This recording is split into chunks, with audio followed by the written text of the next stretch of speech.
నమస్తే, welcome to hit TV. నేను శ్వేత. ఈరోజు మనతో పాటు యాజ్ యూజువల్ మగజాతి ఆణిముత్యం శేఖర్ భాషా గారు ఉన్నారు. హాయ్ శేఖర్ భాషా గారు. హాయ్ ఎలా ఉన్నారు? బాగున్నారు. యా. సో రీసెంట్గా ఇంకొక విషయం కూడా జరిగింది. మన మంచు లక్ష్మి గారు చాలా ఓపెన్గా మాట్లాడడం జరిగింది. అంటే ఒకానొక ఇంటర్వ్యూలో. సో దాని ఇంపాక్ట్ కూడా చాలామంది మీద పడింది. దాని గురించి కూడా చాలా కామెంట్స్ వస్తున్నాయి, చాలా ట్రోల్స్ జరుగుతున్నాయి. మీ దాకా వచ్చిందా? యా, అది చూసాను నేను. ఆవిడ ఏమంటారంటే, హౌ డేర్ యూ శివాజీ, ఆడవాళ్ళు డ్రెస్సులు ఎలా వేసుకోవాలో నువ్వెలా చెప్తావు, హౌ డేర్ యూ అనేసి ఒక్క 2 నిమిషాలు దాటగానే అదే ఇంటర్వ్యూలో, ఈ మధ్య నేను పల్లెటూరులోకి వెళ్తాను కదా, అక్కడ చూస్తే ఊళ్ళల్లో ఆడవాళ్ళు నైటీలు వేసుకొని తిరుగుతున్నారు. మగాళ్ళు నైటీలు వేసుకొని తిరుగుతున్నారు, ఆడవాళ్ళు నైటీలు వేసుకొని. ఈ మాట నేను ఊరికి యాడ్ చేసింది సార్. అదే అర్థమైంది. ఈ మాట ఆవిడ అనలేదు కదా. ఆడవాళ్ళు నైటీలు వేసుకొని తిరుగుతున్నారు. ఎబ్బే అనగానే ఆవిడే అబ్బా అబ్బా ఎంత క్యూట్గా అన్నారండి, అబ్బా ఇంకోసారి అనండి మళ్ళీ ఎబ్బే. సో అవతల వాళ్ళని వెక్కిరిస్తూ వాళ్ళని కించపరుస్తూ, సరే వాళ్ళు నైటీ వేసుకున్నారు, నైటీ అనేది నీ దృష్టిలో ఒక చులకన డ్రెస్సు అని అర్థమే. నీకు ఒక ఒపీనియన్ ఉండొచ్చు, మరి శివాజీ గారికి ఒక ఒపీనియన్ ఉండకూడదా? ఉండొచ్చుగా. అదే అన్నాను, how dare you say what I should wear. నేనేం వేసుకోవాలో నువ్వెలా చెప్తావు అన్నప్పుడు, వాళ్ళు ఏం వేసుకోవాలో నువ్వెలా చెప్తావు? ఆ పల్లెటూర్లలో అమ్మాయిలు వచ్చి అడగలేరు కదా. ఈ చిన్న లాజిక్ ఎలా మిస్ అయ్యారండి మీరు? అంటే అడగలేరా అని కాదు, ఇప్పుడు అట్ ద సేమ్ టైం వీళ్ళెవరు కూడా పల్లెటూరులో ఉండేవాళ్ళు, నైటీలు వేసుకునే వాళ్ళు ఎవ్వరు కూడా ఏదో జనాలకి తమ అందచందాలు చూపించేసుకుందాం అని ఆరాటంతోనో కాదు. అదొక కంఫర్ట్, అంతకుమించి ఇంకేం కాదు. మా అమ్మ వేసుకుంటుంది, మా భార్య వేసుకుంటుంది, అందరూ వేసుకుంటారు అంతే. అది వేసుకున్నంత మాత్రాన వాళ్ళు ఎబ్బే అనేంత దారుణంగా ఏమి ఉండరు. వాళ్ళు చేసే పనుల్లో సడన్గా పరిగెత్తాల్సింది. వీడిలాగా ఒక 10 మంది పని వాళ్ళు ఉండరు కదా ప్రతి ఒక్కరికి. సో వాళ్ళు ఆ పనుల్లో ఏదో చేసుకొని, కానీ అంత ఉన్నా కూడా వాళ్ళు ఒక గుడికి వెళ్ళాలన్నా, మరి ఈవిడికి ఉన్నట్టుగానే నాకు గుడికి ఎలా వెళ్ళాలో తెలుసు, పబ్కి వెళ్ళాలో తెలుసు, దేనికి వెళ్ళాలో తెలుసు అన్నట్టే వాళ్ళకి కూడా ఉంటుంది. ఏ ఆడవాళ్ళు గుడికి నైటీలు వేసుకుని రారు, వాళ్ళకి తెలుసు ఎక్కడ ఎలా ఉండాలి. మరి నువ్వు వాళ్ళకి నీతులు చెప్పడానికి వచ్చినప్పుడు నువ్వు వేరే వాళ్ళని నువ్వు నీతులు ఎందుకు చెప్తావు? అడిగే హక్కు ఎక్కడుంది? మీరు నైటీలు వేసుకుంటే ఎబ్బే అనే ఆడాసిటీ మీకు ఉన్నప్పుడు ఇంకొకళ్ళని హౌ డేర్ యూ అని ఎలా అనగలరు? ఇక్కడ అదేదో మళ్ళీ సినిమా డైలాగ్ చెప్తున్నాను, కలేజ్ సినిమా, కామెడీ చేస్తే నేను చేయాలి రోయ్, ఇంకో వాళ్ళని చేస్తే నేను ఒప్పుకోను అన్నట్టుగా ఉంది. అక్కడితో కూడా పోన్లేండి వదిలేద్దాం. కొంచెం మగాళ్ళని చాలా చులకన చేసి, అసలు వాళ్ళ గురించి ఎంత తక్కువ మాట్లాడితే అంత బెటర్ అండి. వాళ్ళు ఎంత దరిద్రంగా ఉంటారంటే మగాళ్ళు, ఇప్పుడు ముగ్గురిని చూపిస్తారు మీకు, గడ్డాలు మేసాలు వేసుకొని కంపు కొట్టుకుంటూ అబ్బే అని చెప్పి వాళ్ళ గురించి మాట్లాడతారు. ఇప్పుడు శివాజీ గారు అన్నదానికి స్పందిస్తూ ఇవిడు మాట్లాడుతున్నారు. ఒకవేళ శివాజీ గారు అన్నారంటే మీరు శివాజీ గారిని తిట్టండి, మగ జాతిని మొత్తం తిడితే ఎట్లా? అంతేగా. ఆయన ఏమి మా మగాళ్ళందరూ ఎన్నుకున్న నాయకుడేం కాదు. సో ఇక్కడ ఏంటంటే ఒక మెచ్యూరిటీ మ్యాటర్స్. ఆయన కూడా ఒక ఆణిముత్యం. ఆయన పని ఆయన చూసుకుంటున్నాడు, నేను న్యూస్ జర్నలిస్ట్గా నా పని నేను చేసుకుంటున్నాను. నేను అనేది అదే. ఇప్పుడు ఆయన అంటే ఆయన మీద కోపం చూపించండి, ఇంకా మగాళ్ళందరూ కూడా ఎబ్బే కంపు కొట్టుకుంటూ అట్లాగా ఇక్కడ చూపిస్తా మీకు ముగ్గురు మగాళ్ళు, మీరు ఎవరిని పిలవండి ముగ్గురిని, అదే కంపు కొట్టుకుంటూ తిరుగుతారు. అంటే దాని అర్థం ఏంటి అంటే, మరి మగాళ్ళు అంటే ఇప్పుడు మోహన్ బాబు గారు కూడా మగాళ్ళే కదా, వాళ్ళ ఇంట్లోనే 4 ఉన్నారు, అందరూ మగాళ్ళే కదా. You can generalise something. అంటే ఇది ఒక చులకన భావం మగాళ్ళ మీద. ఎంత చులకన అంటే కంపు కొట్టుకుంటూ, చెమట కంపు వస్తుంది. ఎందుకు వస్తుంది? కష్టపడి పని చేస్తే వస్తుంది. ఇప్పుడు నువ్వు తినే తిండి రైతు పండిస్తే తినగలుగుతాం, ఆ రైతు చెమటే కదా ఇది. మరి తినడానికి పనికి వస్తున్న తిండి ఆ చెమట కంపులో నుంచే కదా వచ్చింది. అంతే. నువ్వు కూర్చునే కుర్చీ, నువ్వు బిల్డింగ్ కూడా ఒక కూలీ మోస్తే ఆ చెమట వల్ల వచ్చింది. ఆడాళ్ళైనా మగాళ్ళైనా ఇప్పుడు కూలీలు మీలాగా సెంట్లు కొట్టుకోలేరు కదా, అంతంతా చెమట కంపు అబ్బే అని చెప్పి చులకనగా ఆడవాళ్ళు గ్రామీణ ప్రాంతాల ప్రజల్ని చాలా చులకనగా, అందరికీ డబ్బు ఉన్నవాళ్ళు కదా. ఇప్పుడు అంటే ఒక డిస్టింగ్విషన్ తీసుకొస్తున్నారు. దట్ ఈస్, మరి దాన్ని ఎవరు గమనించలేదేమో. మరి అది కనుక గ్రామీణ ప్రజలు లేకపోతే మహిళలు చూస్తే ఖచ్చితంగా హర్ట్ అవుతారు. ఇప్పుడు వీళ్ళ మనోభావాలు ఎలా అయితే దెబ్బతిన్నాయో శివాజీ గారు దానికి, మరి గ్రామీణ ప్రజల మనోభావాలు కూడా దెబ్బతింటాయి కదా, అంతేగా, మగాళ్ళ మనోభావాలు కూడా దెబ్బతింటాయి కదా. మరి మనోభావాలు దెబ్బతింటే కొంతమంది అయితే గట్టిగా వస్తారు కదా. సార్ ఇక్కడ మనోభావాలు దెబ్బతింటడం అనేది నిజమే, అది మగవాళ్ళకి ఈ నేను చెప్తా.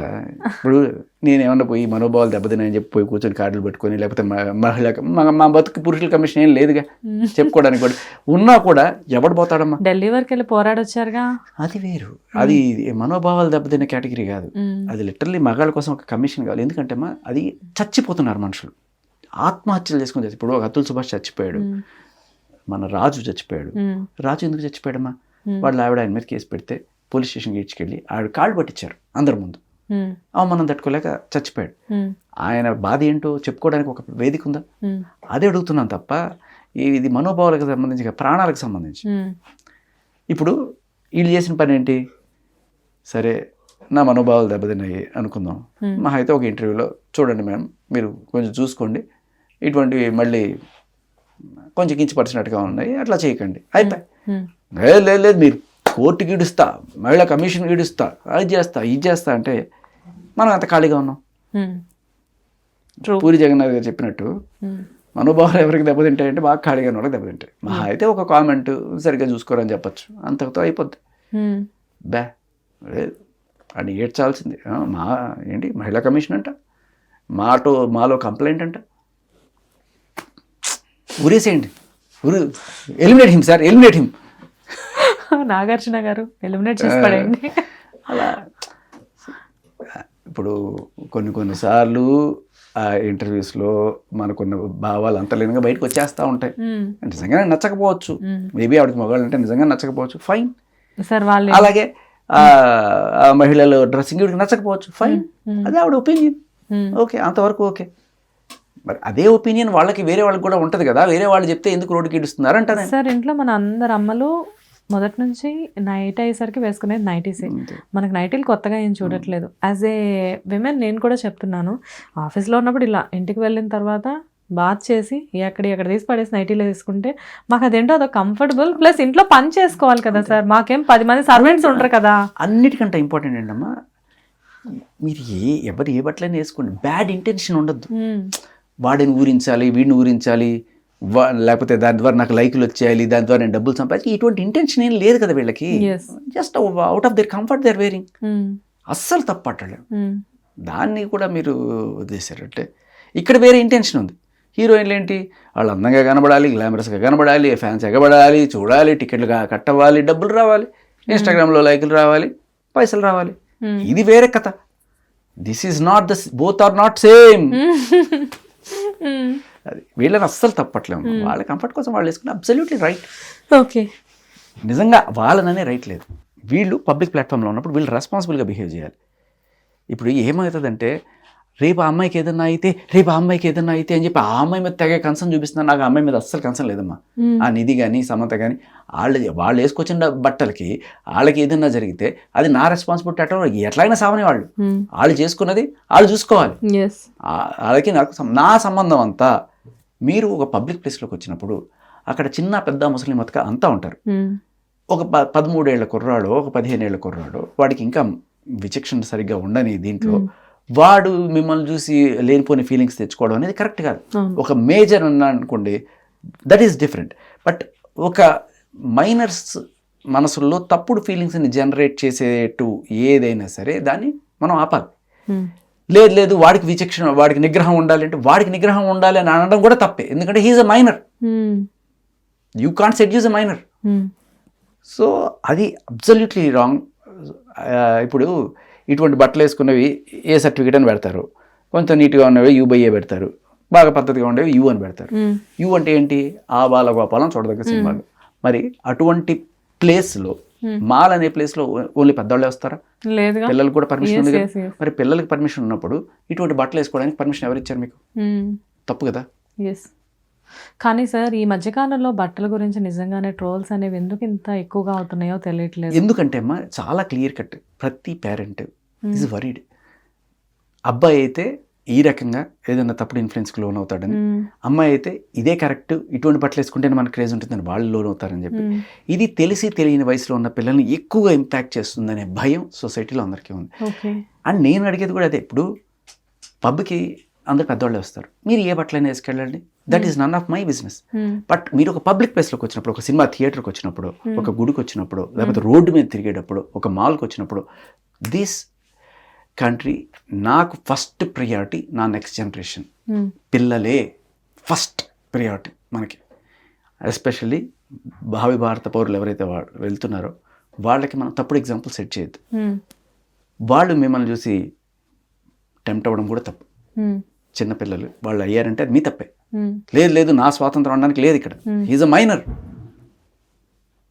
మైనర్, నీది రెస్పాన్సిబిలిటీ వస్తుంది ఇక్కడ మైనర్ దగ్గర, నీకు రైట్ రాదు. సో వాళ్ళు అలా అయ్యారంటే ఖచ్చితంగా అవును, ఒక 10 మంది మైనర్లు సార్ నేను చూసి ఇట్లా అవుతున్నాను సార్ ఆమెను చూసి అన్నారనుకోండి, you have to get out. తప్పది. మైనర్స్ అంతెందుకమ్మా, ఆవిడే చెప్పింది కదా, మా అబ్బాయే నన్ను చూసి ఇబ్బందిగా ఫీల్ అవుతున్నాడని. ఇబ్బంది చెప్పారు, టెంప్టే అవ్వక్కర్లే, ఇబ్బందిగా కూడా ఫీల్ అవ్వచ్చు, అసహ్యంగా ఫీల్ అవ్వచ్చు, వాట్ ఎవర్.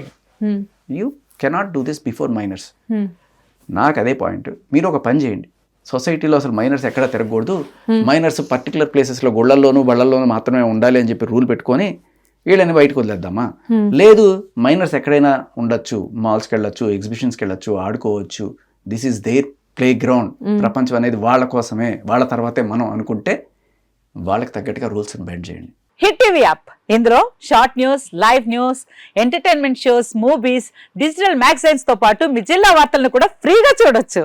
ఇంకెందుకు ఆలస్యం, వెంటనే హిట్ టీవీ యాప్ ని డౌన్లోడ్ చేసుకుని ఫ్రీగా ఎంటర్టైన్మెంట్ పొందండి. Hit TV app. Hit TV app. Please download hit TV app. Hit TV app ని ఫ్రీగా డౌన్లోడ్ చేసుకొని ఎంజాయ్ చేయండి. మీకు నచ్చిన ఎంటర్టైన్మెంట్ కోసం హిట్ టీవీ యాప్ ని ఫ్రీగా డౌన్లోడ్ చేసుకొని ఎంజాయ్ చేయండి. హిట్ టీవీ యాప్ ని డౌన్లోడ్ చేసుకుని ఆస్వాదించండి, ఆశీర్వదించండి. ఇంతమంది సెలబ్రిటీలు హిట్ టీవీ యాప్ ని డౌన్లోడ్ చేసుకోండి అని చెప్తున్నారంటే ఎంత మంచి యాప్ ఆలోచించండి. అమెరికా అమెరికా అమెరికా అమెరికాలో చదవాలనుకునే వాళ్ళకి విశ్వసనీయమైన పేరు మన శౌర్య కన్సల్టెన్సీ.